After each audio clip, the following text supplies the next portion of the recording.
सिंह आपका स्वागत करती हूं। रात के 10 बज रहे हैं। आप आज तक पर दस्तक देख रहे हैं, जहां आज आपको पानी के लिए तड़पाने वालों पर दस्तक देनी है। आज दस्तक देनी है उस 5 साल की बच्ची अंजलि के लिए, जिसके नाम का अर्थ ही होता है दोनों हाथों को जोड़कर अपनी तरफ से श्रद्धा प्रकट करना। लेकिन ऐसे नाम वाली अंजलि को चुल्लू भर पानी नहीं मिला, जिसे पीकर वो अपनी जान बचा पाती। राजस्थान से आई इस खबर ने हमें सोचने के लिए मजबूर किया है कि आखिर जिस देश में राजनीति आजादी के बाद से ही बिजली, सड़क और पानी के मुद्दे पर होती आई, वहां राजस्थान के जालौर में 5 साल की बच्ची प्यास से तड़प तड़प कर दम तोड़ दे रही। तस्वीरें इस कहानी की विचलित करने वाली हैं, लेकिन आज तक दस्तक देकर कहता है कि तस्वीरें नहीं बल्कि यह पूरी घटना ही विचलित करती है। हमारी मांग है कि देश में भोजन और शिक्षा की तरह पीने के साफ पानी का अधिकार भी जनता को मिलना चाहिए।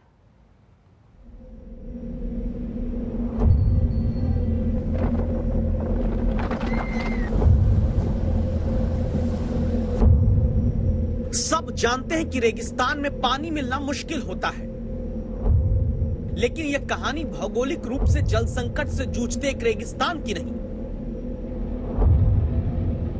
यह कहानी है आदमी की पहुंच से दूर होते जा रहे जल संकट की। जैसे ये कैमरा दूर होता जा रहा है पानी के कुएं पर जुटी जनता की भीड़ से।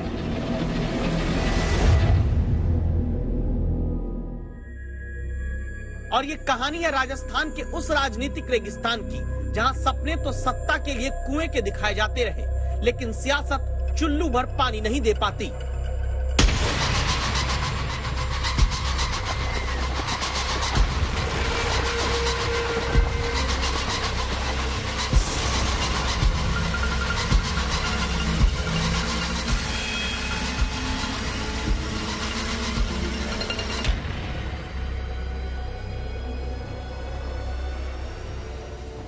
सत्ता के गुलाबी शहर जयपुर से 400 किलोमीटर दूर जालोर में चुल्लू भर पानी न मिल पाने की विचलित करती हकीकत दिखाती ये तस्वीर है। देखिए इस वीडियो को। इसमें बेसुध पड़ी एक नानी है, बगल में दम तोड़ चुकी 5 साल की नातिन अंजलि जमीन पर पानी की 2 बोतल देखती है। बस यही 2 बूंद पानी वक्त रहते मिल जाता तो जालोर की धरती से पानी की कमी से एक मासूम के प्राण गंवाने की दर्दनाक कहानी हमें ना दिखानी पड़ती।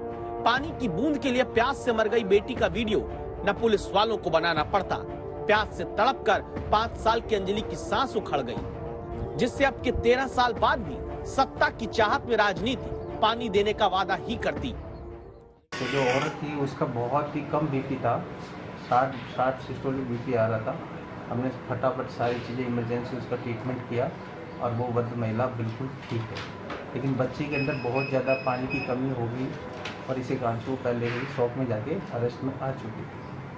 तो मुझे जो मेरे नज़रिए में जो लगा उसकी डेथ का रीज़न यही है कि बहुत ज़्यादा डिहाइड्रेशन हो गया था। मुखी देवी और अंजलि सिरोही के रायपुर से जालोर के डूंगरी के लिए पैदल चली थी। लॉकडाउन था, परिवहन के साधन बंद थे, इसलिए 22 किलोमीटर की सड़क छोड़कर 15 किलोमीटर का वीरान रास्ता चुनना पड़ा। 8 घंटे में नानी और नातिन 7 किलोमीटर पैदल चल चुके थे, लेकिन उन 7 किलोमीटर में पानी की एक बूंद नहीं मिली। मुखी देवी और अंजलि निढाल होकर ऐसे ही गिर गए। कुछ घंटे बाद एक स्थानीय ने देखा, रेस्क्यू को पुलिस आई। बुजुर्ग महिला पानी पाई तो बच गई, लेकिन घंटों तक चुल्लू भर पानी ना पाने के कारण अंजलि की सांसें उखड़ गईं। मैं सोचता हूँ सरकार के लिए इससे बड़ी एक तरह से उसके लिए शर्मनाक बात क्या होगी कि 12 किलोमीटर तक अगर वो महिला चले और उससे कहीं पीने का पानी नहीं मिल सकता है, तो कहीं ना कहीं वो रास्ता भटकी है, जो मैं समझता हूँ, क्योंकि मैं इस राजस्थान का ही हूँ, यहाँ समझता हूँ। इस तरह की मौत जो आज हुई है ये हमें हिला देने वाली है। अब हमें मौत के कारण उसकी सच्चाई जांच करनी पड़ेगी, आखिर क्या कारण हुए। चुनाव में वोट मांगते वक्त पानी की नदियां रेगिस्तान में बहा देने का वादा करने वाली राजनीति अब जांच करेगी कि अंजलि ने दम कैसे तोड़ दिया। क्यों ना माने कि अंजलि और उसकी नानी रास्ता नहीं भटकी, बल्कि वो राजनीति ही रास्ता भटकी हुई है, जिसे पानी के लिए किया गया अपना वादा निभाना नहीं आता। जालोर से नरेश विश्नोई के साथ देवांग कुरवाधावन, जयपुर आज तक। भारत में मार्च के महीने में 22 तारीख को विश्व जल दिवस के दिन अपने अपने संदेश जारी करके सियासत पल्ला झाड़ लेती है, जबकि पानी का संकट कितना बड़ा होता जा रहा है इसकी दस्तक लगातार आज तक देता आ रहा है। दुनिया में भारत 10 साल पहले ही भीषण जल संकट के पैमाने पर आ चुका है। अंतर्राष्ट्रीय मानक कहते हैं कि अगर एक व्यक्ति के लिए 1700 क्यूबिक मीटर से कम पानी है तो वो देश जल संकट की चपेट में है, जबकि भारत में प्रति व्यक्ति 1486 क्यूबिक मीटर पानी ही उपलब्ध है।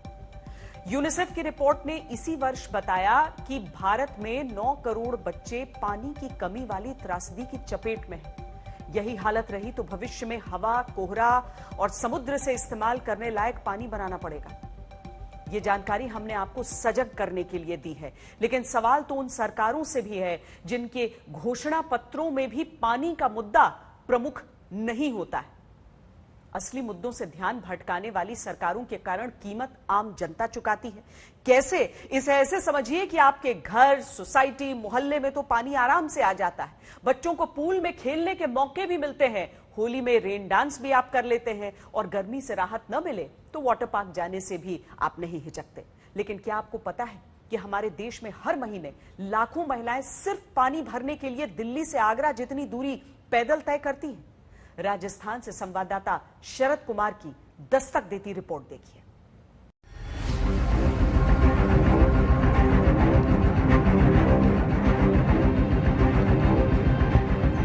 नहीं, अब पीने का पानी है ही नहीं, बहुत दूर से लाते हैं। कभी कभी तो बारिश का पानी इकट्ठा करके उसमें खारा पानी मिला के पीना पड़ता है। आपकी टीवी स्क्रीन पर ओझल दिखती महिला की तरह ही दावा है, जल संकट नहीं संभला तो भविष्य में आपके हिस्से का पानी भी ऐसे ही ओझल हो जाएगा। और तब तस्वीर कैसे होगी इसे समझने के लिए 2 मटकी हाथ में लिए पैदल चली आ रही दौसा की गीता को देखिए। पैर घिस जा रहे हैं जहां गले की प्यास बुझाने में पानी के लिए तलाश को पैदल चलते हुए, क्योंकि साफ और मीठे पानी का स्रोत घर से 2 से 3 किलोमीटर दूर, और ये कहानी राजस्थान की राजधानी जयपुर से सिर्फ 70 किलोमीटर दूर की, जहां 2 किलोमीटर दूर आकर पानी भरने के बाद ही यूं पैदल पानी घर तक वापस ले जाना है। और इस तस्वीर को देखकर आप सोचिए कि रोजमर्रा की जिंदगी में क्या आपके लिए ऐसा करना संभव हो सकता है? बहुत दूर से लाते हैं, कभी खांसी कभी खांसी। यहाँ पीने का पानी है ही नहीं? नहीं, यहाँ पीने का पानी है ही नहीं। रोज लेके आते हैं ऐसे? रोज लेके आते हैं ऐसे। हमारे देश में जहां 10 साल पहले 15,000 नदियां थीं, वहां 4,500 नदियां सूखकर बरसाती नदी के रूप में रह गईं। इसी जल कटौती ने दौसा के कालखो में कोमल को शादी के बाद पानी पैदल भरकर लाने का संकट दे दिया। पीने की पानी की समस्या कितना गंभीर है इसका अंदाजा आप लगा सकते हैं कि जिस मोटरसाइकिल पर बैठकर लोग काम करने के लिए जाते हैं वो पानी लाने का काम आ रहा है। देखिए इस तरह से लोग मोटरसाइकिल पर बैठकर पानी लाने के लिए आते हैं। घूंघट में महिलाएं इतने सारे पानी के बर्तन लेकर एक साथ निकलती हैं। ये रोज का काम है आपका? हाँ। कितना दूर चलना पड़ता है? 2 किलोमीटर। 2 किलोमीटर से पानी लेने रोज आती हैं? डेली आते हैं। तो इतना सारा पानी का बर्तन उठाकर पानी भर के चलने में तकलीफ होती होगी? होती है, कई बार बर्तन गिर जाते हैं घूंघट में। रोज 2 किलोमीटर आना और 2 किलोमीटर जाना, यानी 4 किलोमीटर रोज पानी भरने के लिए पैदल चलना। दिन में औसत 2 बार पानी भरने आना जाना पड़ता है, यानी एक दिन में कुल 8 किलोमीटर पैदल चलना पानी भरने को। इस तरह महीने में ये महिलाएं कुल 240 किलोमीटर की दूरी पानी भरने के लिए पैदल चलकर पूरी करती हैं। मतलब ये हुआ कि एक महीने में पानी के लिए इन महिलाओं को दिल्ली की कुतुब मीनार से आगरा के ताजमहल तक पैदल जाना पड़ता है। और ये पानी की परेशानी बच्चों तक पर भारी पड़ रही है। नेहा पिता के साथ मोटरसाइकिल पर पानी भरने आती है। पहले पैदल आना पड़ता था, पानी की ये जरूरत पढ़ाई पर भारी पड़ती है। कभी कभी तो बारिश का पानी इकट्ठा करके उसमें खारा पानी मिला के पीना पड़ता है, और बहुत परेशानियां हैं। हमारी पढ़ाई भी अधूरी रह जाती है बीच में पानी लाने के लिए। भारत में करीब 60 करोड़ नागरिकों की जिंदगी में पानी की ये समस्या कांटे की तरह चुभ रही, खासकर तब जबकि गर्मी बढ़नी शुरू होती है। जल स्रोत सूखते हैं और पानी भरने आना, पानी भर कर ले जाना जीवन दुश्वार करता है। यही कारण है कि जहां गांव-गांव तक पानी की भीषण त्रासदी आज तक दूर नहीं की गई, वहां पानी पर अपना गला फंसने के दौरान सियासत 5 साल की अंजलि की मौत की वजह रेगिस्तानी इलाके में भटकना बताने लगती है, क्योंकि सत्ता इस बात को स्वीकार नहीं कर पाती कि आज भी जनता को पानी देकर वोट लेने वाला वादा पूरा नहीं हुआ है, उस पर अकाल पड़ा है। शरद कुमार, जयपुर आज तक।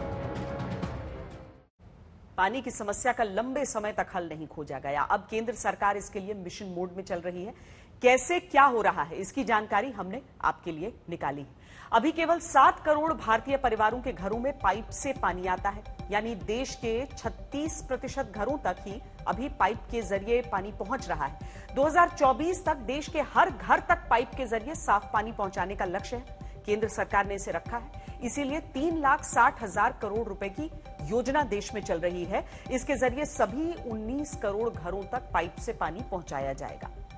लेकिन एक सवाल अब भी है, क्या तब तक ऐसे इलाके जहां साफ पानी का कोई इंतजाम नहीं है, उनके लिए कोई दूसरा जरिया पानी पहुंचाने का नहीं किया जा सकता? आप इस मुद्दे पर सोचिए और दस्तक दीजिए। दस्तक में अब मुद्दा 22 मरीजों की जान लेने के आरोप में घिरे अस्पताल से जुड़ा हुआ, जहां दावा है कि 5 मिनट ऑक्सीजन बंद करने की ऐसी जानलेवा मॉक ड्रिल हुई जिसने 22 जिंदगियों की सांसें थाम दी। अगर ये आरोप सच्चे हैं तो आगरा के श्री पारस अस्पताल में सिर्फ 22 मरीज नहीं मारे गए, बल्कि हजारों आम लोगों का अस्पतालों पर जो भरोसा है वो भी मारा गया है। एक ट्रायल मार दो दोपहर में, एक मॉक ड्रिल करके देख लो, समझ जाएंगे कौन सा मरेगा कौन सा नहीं मरेगा। सही बात है। क्या आगरा के श्री पारस अस्पताल में मौत बांटने की मॉक ड्रिल की गई थी? मॉक ड्रिल करी हमने सुबह 7 बजे, ये किसी पता नहीं है, ये मॉक ड्रिल कराई, सुन करके सबके, फिर चढ़ गए 22 मरीज, तुरंत खोल दिए गए। क्या अप्रैल में ऑक्सीजन संकट के दौरान ऑक्सीजन की मॉक ड्रिल से 22 मरीजों की जिंदगी पारस अस्पताल में छाट दी गई? 22 मरीज छट गए और भाई साहब जे मरेंगे। और कितनी देर के लिए मॉक ड्रिल करा? 5 मिनट के 5 मिनट में 22 मरीज मॉक ड्रिल हो। क्या मरीजों को बचाने की जगह ऑक्सीजन कम पड़ने पर मारने की मॉक ड्रिल की गई? बोले बॉस आप समझाओ, डिस्चार्ज करना शुरू करो, ऑक्सीजन कहीं नहीं है, मुख्यमंत्री नहीं मंगा सकता ऑक्सीजन, आपको बता दूं सिचुएशन। मोदी नगर ड्राई हो गया, आज हाथ तक हुए और मेरा 12 घंटे का समय, या तो जैसा मर जाएंगे क्या रेफर कर दो, दिमाग बिल्कुल खत्म, क्या करना है रास्ता दिखाएंगे। यह है आगरा का वो श्री पारस अस्पताल जिस पर वायरल वीडियो के आधार पर आरोप है कि अप्रैल के आखिरी हफ्ते में ऑक्सीजन की किल्लत के वक्त मरीजों को बचाने की जगह 5 मिनट तक ऑक्सीजन बंद करने का वो कातिल रास्ता अपनाया गया, जिसे नाम दिया गया मॉक ड्रिल। आरोप है इसी मॉक ड्रिल से 22 मरीजों के शरीर से जिंदगी बचाने वाली ऑक्सीजन छाट दी गई। सुन करके सबके, फिर चढ़ गए 22 मरीज, तुरंत खोल दिए गए। 22 मरीज छट गए और भाई साहब जे मरेंगे। और कितनी देर के लिए मॉक ड्रिल करा? 5 मिनट के। आगरा के पारस हॉस्पिटल के मालिक का वीडियो वायरल होने के बाद प्रशासन ने इस अस्पताल को सील करने का ऑर्डर दे दिया है। ये वही अस्पताल है जिसके मालिक अरिंजय जैन का एक वीडियो वायरल हो चुका है, जिसमें कि वो कह रहे हैं कि ऑक्सीजन की सप्लाई कम हो गई थी और मॉक ड्रिल के दौरान करीब 22 मरीजों की जानें गई थी। वायरल वीडियो के आधार पर श्री पारस अस्पताल के आरोपी संचालक डॉक्टर अरिंजय जैन खुद को क्लीन चिट देते हैं इस दावे के साथ कि अप्रैल के आखिरी हफ्ते में जब मरीजों के मरने का दावा है वो दावा झूठा है। ऑक्सीजन बंद करने का कोई मॉक ड्रिल नहीं हुआ है। ऑक्सीजन की मिनिमम नीड कैलकुलेट करने के लिए असेसमेंट हुआ, जिसका नाम मॉक ड्रिल बोला गया है। पूरे उत्तर प्रदेश में जब श्री पारस अस्पताल के भीतर मरीजों की जान ऑक्सीजन बंद करके लेने के आरोपों पर हलचल मची तो अधिकारी दौड़ पड़े, जांच शुरू की और पहली नजर में ऑक्सीजन बंद होने से 22 मरीजों की मौत के दावे को खारिज किया जाने लगा। फैक्ट है कि साहब जो 22 लोगों की डेथ की बात जो आ रही है वह पूर्णतः गलत है। उस दिन श्री पारस हॉस्पिटल में ऑक्सीजन की कमी के कारण कोई डेथ संज्ञान में नहीं आई है। अस्पताल संचालक कहते हैं कि ऑक्सीजन बंद करने से मौत नहीं हुई। डीएम कहते हैं कि ऑक्सीजन की कमी से 22 लोगों की डेथ नहीं हुई। देखिए इस क्लीन चिट को जो आगरा प्रशासन की तरफ से दे दी गई, जिसमें बोल्ड और अंडरलाइन करके लिखा गया है कि अप्रैल के आखिरी हफ्ते में 26-27 तारीख को ऑक्सीजन की कमी के कारण श्री पारस अस्पताल में कोई मौत नहीं हुई। लेकिन अब इस चिट्ठी का सच देखिए। 27 अप्रैल को आज तक संवाददाता आशुतोष मिश्रा आगरा के इसी श्री पारस अस्पताल से रिपोर्ट कर रहे थे। यहाँ तब मरीजों में अफरा तफरी दिख रही थी और अस्पताल के कुछ डॉक्टर ही कुछ मरीजों की मौत की वजह ऑक्सीजन की कमी बता रहे थे। पिछले 48 घंटे में कितने लोगों की डेथ हुई है ऑक्सीजन की क्राइसिस से? अभी तो फिलहाल 7-8 लोग हैं। उनकी डेथ हो गई ऑक्सीजन क्राइसिस से? हाँ। और ये आपने एडमिनिस्ट्रेशन को बता दिया है? हाँ। वायरल वीडियो जिसकी पुष्टि आज तक अभी नहीं करता, उसमें एक और बात को ध्यान से सुनिएगा। नीले पड़ने लगे। ओहो ओहो 22 की मॉकड्रिल में 22 छट गए। चलो जी बचे 74 बचे। आज तक कुछ वो परिजन मिले जिनके 2 लोगों ने इसी श्री पारस अस्पताल में जान गंवाई, जिनसे ऑक्सीजन सिलेंडर अस्पताल ने खुद लाने को कहा था। हर दर्जे की जो लापरवाही इन्होंने की है डॉक्टर ने, वो लापरवाही इतनी लापरवाही है कि मैं उसको शब्दों में बयान नहीं कर सकता। तो अब सीधा सा सवाल ये कि ऑक्सीजन के नाम पर अपनी फंसती गर्दन तुरंत बचाने से ज्यादा जरूरी क्या ये नहीं कि एक निष्पक्ष जांच कर मौत की मॉकड्रिल का सच पता चले। अगर वो रिपोर्ट में स्पष्ट आ जाता है कि इनने इस तरह का लापरवाही किया है जिसमें काफी संख्या में लोगों की मृत्यु हुई, तो बिल्कुल वो सारी धाराएं लगेंगी जो इसके लिए है बने हुए हैं। जरूरी है कि श्री पारस अस्पताल में मृत मरीजों के परिजनों से प्रशासन निष्पक्ष बात करे और तय समय में जांच करे कि आखिर ऑक्सीजन बंद करने की कथित मॉकड्रिल से मरीजों की मौत हुई या बीमारी ने मरीजों की जान ली। अभिषेक आनंद, आगरा, आज तक। भरोसा तो पंजाब में भी तोड़े जाने के आरोप लगे हैं, जहां कोविड मरीजों को दी जाने वाली सरकारी कोरोना किट, जिसे फतेह नाम दिया गया, उसी कोरोना किट को भ्रष्टाचार के जरिए महंगे दाम पर खरीदने का आरोप लगा है।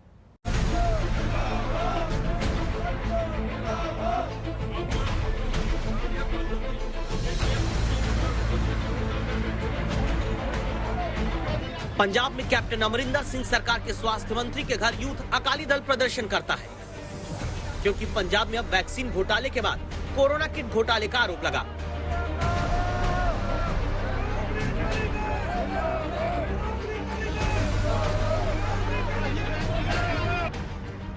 कोरोना किट यानी मुख्यमंत्री कैप्टन अमरिंदर सिंह की मुट्ठी बांधकर मुस्कुराती तस्वीर के साथ कोरोना के मरीजों को दी जाने वाली वो मेडिकल किट जिसका नाम फतेह रखा गया।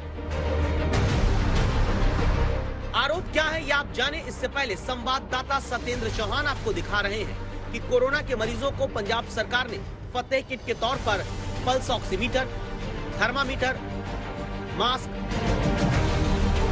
सैनिटाइजर, मल्टीविटामिन गोलियां समेत 20 चीजें देनी शुरू की। लेकिन आरोप है कि 50 दिन के भीतर बार बार इसी कोरोना किट के दाम बढ़ा कर उसे खरीदा गया।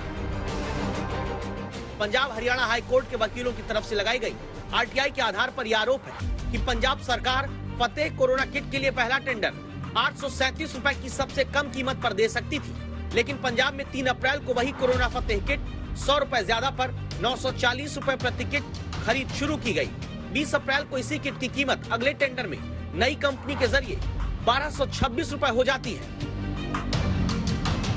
और आरोप है कि जिस कंपनी को 20 दिन में दाम बढ़ाकर टेंडर मिला वो अपने आप में एक खेल है। ग्रांडवे नाम की कंपनी को 50,000 किट का ऑर्डर दिया गया और प्रति किट कीमत बढ़ती गई, 1226 रुपए पर पहुंच गई। और इस कंपनी के बारे में ये कहा जाता है कि इस कंपनी के पास इस किट को खरीदने का लाइसेंस भी नहीं था। मतलब ये जो कंपनी है वो मेडिकल का काम ही नहीं करती है। जिस कोरोना किट का टेंडर सबसे पहले 837 रुपए आया था, दावा है कि 7 मई को तीसरे टेंडर में उसकी कीमत 1338 रुपए पहुंच गई, यानी 500 रुपए कीमत 2 महीने से कम समय में इस सरकारी कोरोना किट की ऊपर चली जाती है। सबसे अहम बात इसके अंदर ये है कि ये जो बिड है ये 180 दिन के लिए वैलिड थी, जिसके अंदर सरकार कितनी भी क्वांटिटीज को ऑर्डर कर सकती थी। सरकार ने टेंडर तकरीबन 50 दिन में 5 बार बदले और हर बार किट की कीमत बढ़ती रही और सामान सिर्फ वो का वो रहा। ये वो कहीं ना कहीं सवाल हैं जो इस किट से जुड़े हुए हैं। सवाल है तो सियासत है। पंजाब सरकार के स्वास्थ्य मंत्री बलबीर सिद्धू का इस्तीफा मांगा जा रहा है। अकाली दल प्रदर्शन कर रहा है। कल वैक्सीन का घोटाला आया, आज फतेह किट का सामने आ गया थोड़े को। जिवें 50 दिनों के अंदर वो टेंडर नूं 5 वारी टेंडर करके ਜਿਹੜੇ 700 ਦੀ ਸੀਗੀ ਉਹ ਟੈਂਡਰ 1500 ਤਾਈਂ ਲੈ ਕੇ ਗਏ ਤੇ 350 ਕਿੱਟਾਂ ਦੇ ਉੱਤੇ ਹੀ ਇਹਨਾਂ ਨੇ 60-70 ਕਰੋੜ करप्शन कर दिया। क्योंकि 50 दिन में उसी कोरोना फतेह किट की कीमत 500 रुपए बढ़कर 1300 रुपए के पार हो गई, जो 837 रुपए की मिल सकती थी। तो आज तक ने सीधे स्वास्थ्य मंत्री से इसका जवाब पूछा और मंत्री जी टाल मटोल करने लगे। सिर्फ सियासी जी सोच का खातर लोग रौला पा रहे हैं, गलत है। इस घोटाले में आरोप ये भी है कि कई कोरोना किट से ऑक्सीमीटर गायब रहते थे, तो कई में 2M दर्जे का सामान मिलता था। आरोप है कि जनता के पैसे की लूट करके भ्रष्टाचार की फतेह पंजाब में कराई गई। जिस तरीके से इस किट की कीमतें लगातार बढ़ती गई, उसी तादाद में ऑर्डर भी बढ़ते गए। जब 837 रुपए किट थी तब ऑर्डर बेहद कम थे, और जब किट की कीमत 1500 के आसपास पहुंच गई तो ऑर्डर भी लाखों में पहुंच गए। तो कुल मिलाकर ऐसा लग रहा है कि दाल में कहीं ना कहीं काला जरूर है। कैमरामैन गुंजीत कुमार के साथ सतेंद्र चौहान, मोहाली, आज तक। देश में अब कोरोना की रफ्तार धीमी हो रही है। पिछले 24 घंटे में कोरोना के 1 लाख से कम केस सामने आए। ऐसा पूरे 66 दिन बाद हुआ है। इन आंकड़ों से उम्मीद जगी है कि कोरोना की दूसरी लहर जल्द ही खत्म होने वाली है। इस बीच वैक्सीन पर भी सरकार एक्शन में दिख रही है। आज सरकार ने वैक्सीन के 44 करोड़ डोज के ऑर्डर दिए, लेकिन कोरोना के मोर्चे पर इन राहत भरी खबरों के बीच देश भर से जो तस्वीरें हमारे पास आई हैं, वो आपको चिंता में डाल सकती हैं। लोग बेफिक्र होकर सड़कों पर निकल रहे हैं, वही लापरवाही कर रहे हैं जिसने कोरोना की दूसरी लहर को न्योता दिया था। अभी कई जगहों पर कोरोना कर्फ्यू में ढील दी जा रही है, लेकिन इसका मतलब ये नहीं कि हमारे बीच से कोरोना चला गया है। हमें सावधान भी रहना है और कोरोना से बचाव के नियमों का भी सख्ती से पालन करते रहना है। जिस जनता को प्रधानमंत्री कोरोना से सतर्क करना नहीं भूलते, वो लॉकडाउन में छूट मिलने पर इतनी लापरवाह कैसे हो जाती है।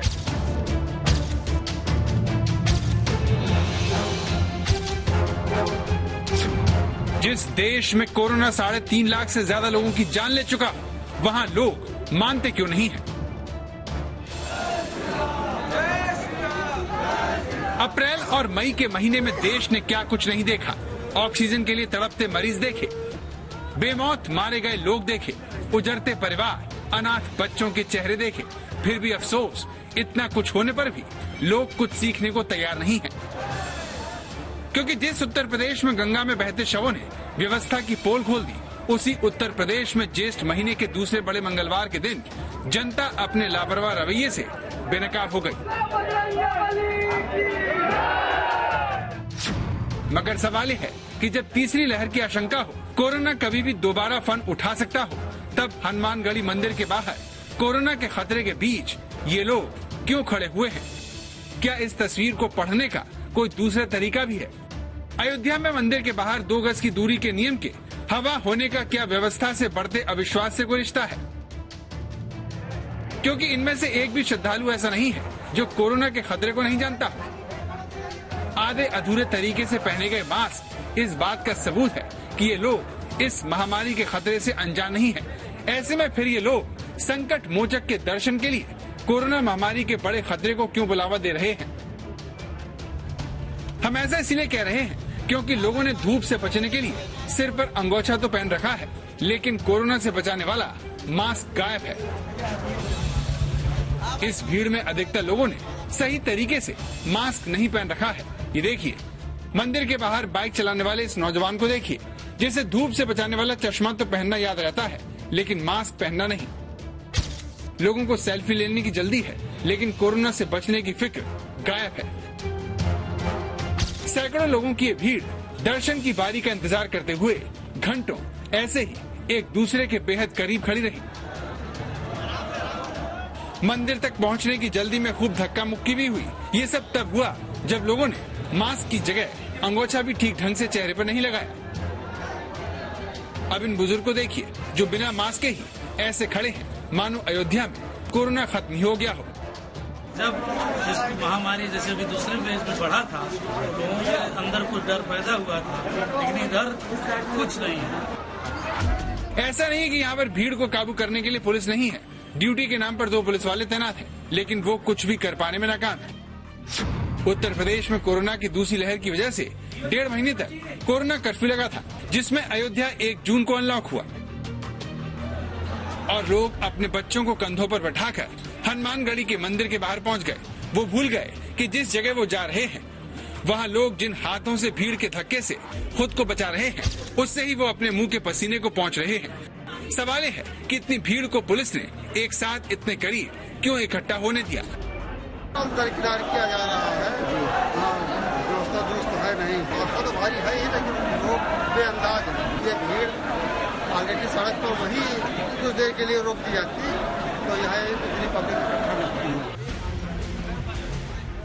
लेकिन सवाल यह है कि जब लोग ये जानते हैं किस तरह इकट्ठा होना खतरनाक है, तो फिर ऐसा करने के लिए उन्हें कौन सी बात मजबूर कर रही है? आखिर महामारी से बचने के लिए जनता ईश्वर के सामने हाजिरी लगाने के लिए इतनी उत्साहित क्यों है?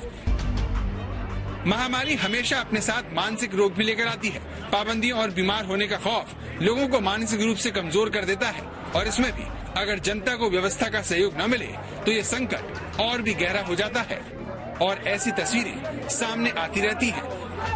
बनबीर सिंह, अयोध्या, आज तक। तो दिक्कत मंदिर जाने में नहीं है, बाहर निकलने में नहीं है। लॉकडाउन खुलने के बाद तो लोग काम पर जाएंगे ही, मार्केट खुलेंगे ही, लेकिन समस्या तब खड़ी होती है जब हम कोरोना के नियमों को नहीं मानते। यही लापरवाही कोरोना संक्रमण की चेन को मजबूत करती है, जिसका नतीजा लॉकडाउन के रूप में सामने आता है और सबका नुकसान होता है। अफसोस हम इतनी सी बात समझने को तैयार नहीं।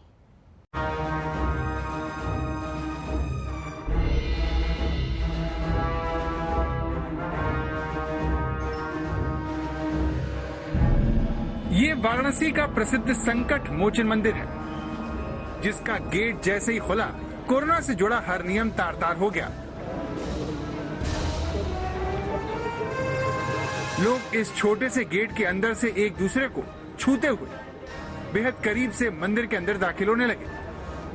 करीब 53 दिनों बाद सामान्य रूप से दर्शन शुरू हुए तो श्रद्धालुओं में काफी उत्साह देखने को मिला। लोग मंदिर के बाहर गेट खुलने का इंतजार करने लगे।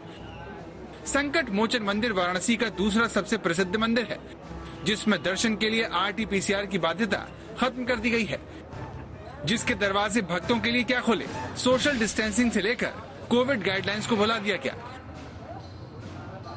बेपरवाही और बेसब्री में 2 गज की दूरी का किसी को ख्याल नहीं रहा। जिन्होंने मास्क ठीक से नहीं पहना था वो कैमरा देखकर उसे ठीक करने लगे, लेकिन दर्शन की आपाधापी में जनता की लापरवाही कैद हो गई। जो कोरोना छूने से फैलता हो उससे जुड़ी ये सावधानी यहाँ गायब दिखी। लोग मंदिर की देहरी को छूकर प्रणाम करके मंदिर में दाखिल हुए।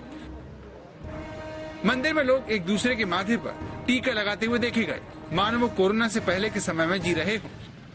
सब एकदम पास पास है, थोड़ा दूर दूर बनाना चाहिए था। सर हम लोग तो अपने हिसाब से सेफ्टी ही करके आ रहे हैं, अगला को जानकारी करना चाहिए, अपना सेफ्टी बनाना चाहिए।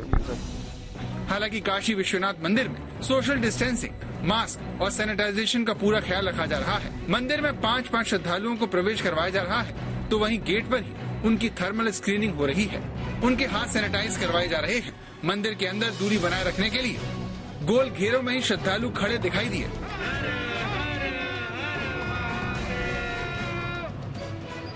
उत्तर प्रदेश की तरह राजस्थान में भी पाबंदियों में ढील दी गई है और लोग एक बार फिर कचौड़ियों का स्वाद लेते हुए देखे गए। बाजार खुलते ही लोगों की सबसे ज्यादा भीड़ हलवाइयों की दुकान के बाहर लगी, जहां गर्मा गर्म कचौड़ी खाने के लिए लोग 2 गज की दूरी के नियम को भूल गए। अच्छा लग रहा है, 2 महीने बाद कचौड़ी का बहुत मन करता था खाने का, तो आज कचौड़ी खाना है। कचौड़ी खा के बहुत अच्छा लग रहा है 2 महीने बाद। जिस तरह से कोरोना को रोकने के लिए लॉकडाउन जरूरी है, उसी तरह से लोगों का रोजगार चलता रहे, इसके लिए बाजारों का खुलना जरूरी है। ऐसे में दिक्कत सड़कों पर मास्क पहनने वाले इन लोगों से नहीं है, असली परेशानी तो उन लोगों से है जिनकी लापरवाही का खामियाजा बाकी लोगों को भुगतना पड़ता है।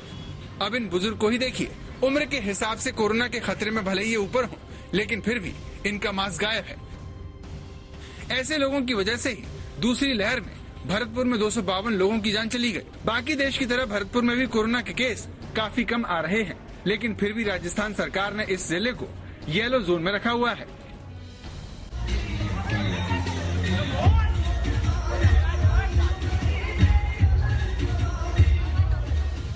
राजस्थान के बाद अब गुजरात चलिए, जिसके सूरत में जन्मदिन के जश्न के नाम पर तलवार से केक काटा गया। ये देखिए, 2 लोग बिना मास्क लगाए टेबल पर रखे इन केक को बारी बारी से काट रहे हैं। इस वायरल वीडियो में किसी ने भी मास्क नहीं लगा रखा है। ये वीडियो सूरत के लालगेट थाना क्षेत्र में आने वाले शाहपुर इलाके का बताया जा रहा है, जिसमें केक काटने के बाद ये लोग डीजे की धुन पर झूमते भी हैं। वीडियो वायरल होने के बाद सूरत पुलिस ने इस मामले में FIR दर्ज कर 4 लोगों को हिरासत में ले लिया है।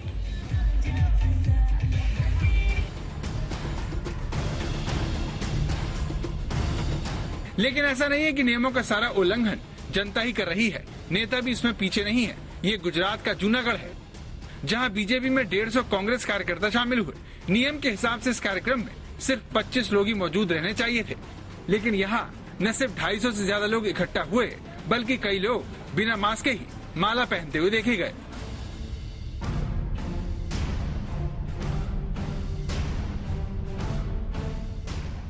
इस तरह कहा जा सकता है कि लापरवाही करने वालों में सभी लोग शामिल हैं। भले ही इनकी हिस्सेदारी काफी कम हो, लेकिन इसका खामियाजा एक बड़े तबके को भुगतना पड़ता है, जिसे सिर्फ कोरोना को लेकर सतर्कता से ही रोका जा सकता है।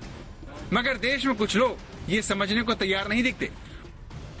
मास्क को लेकर हाल ही में स्वास्थ्य मंत्रालय ने 25 शहरों में एक सर्वे किया।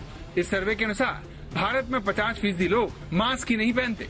बाकी जो 50% मास्क पहनते हैं, उनमें 64% का मास्क नाक की जगह मुंह पर होता है, 20% का मास्क उनकी ठोड़ी और 2% का गले पर होता है। भारत में सिर्फ 14% लोग ही सही ढंग से मास्क पहनते हैं। तो देश में लॉकडाउन लगने की 2 बड़ी वजह है। पहला ये कि हमारी सरकारें कोरोना से लड़ने के लिए पर्याप्त मेडिकल सुविधाएं खड़ी करने में नाकाम साबित हुई हैं, और दूसरी ये कि आधे अधूरे तरीके से मास्क पहनने की आदत कोरोना को बढ़ावा दे रही है। भरतपुर से सुरेश फौजदार, सीकर से सुनील कुमार जोशी और भोपाल से रवीश पाल सिंह के साथ गोपी घांगर, जूनागढ़, आज तक।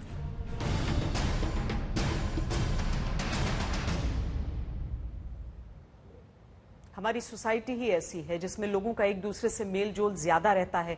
कोरोना महामारी ने ये मेल जोल खत्म कर दिया है। अगर किसी को कोरोना हो जाए तो उसे अकेले रहना पड़ता है, अपने दोस्तों, परिवार सबसे कट जाते हैं, जिसका सीधा असर दिमाग पर पड़ रहा है। इसीलिए जैसे ही लॉकडाउन में छूट मिलती है, लोग बाहर की तरफ दौड़ने लगते हैं। किसी को जरूरी सामान लेना है, किसी को अपनी दुकान खोलनी है, लोगों को नौकरी की भी तो टेंशन है। इसीलिए हर कोई तनाव में है और बाहर निकलना ज्यादातर लोगों की आर्थिक और मानसिक मजबूरी भी बन गई है। इसे समझना भी बहुत जरूरी है। CMIE यानी centre for monitoring Indian economy का दावा है कि कोरोना की दूसरी लहर में 1 करोड़ लोगों की नौकरी चली गई। पिछले साल मार्च से अब तक 97% घरों की आमदनी घट गई। कोरोना से लगने वाले लॉकडाउन की वजह से भारत में बेरोजगारी दर अप्रैल में 8 और मई में 12% पहुंच गई। तो कोरोना महामारी लोगों की जान भी ले रही है और उन्हें बेरोजगार और गरीब भी बना रही है। रोजगार और कमाई की इसी टेंशन ने लोगों पर मानसिक दबाव पहले से कई गुना ज्यादा बढ़ा दिया है, जो बहुत खतरनाक है। अगर कोई दोस्त है तो बात कोरोना के बजाय दूसरी करो, दूसरे मौसम की करो, कुछ भी बात करो, स्टोरीज की करो, मोटिवेशनल बात करो। और ये संभव है, ये हो सकता है।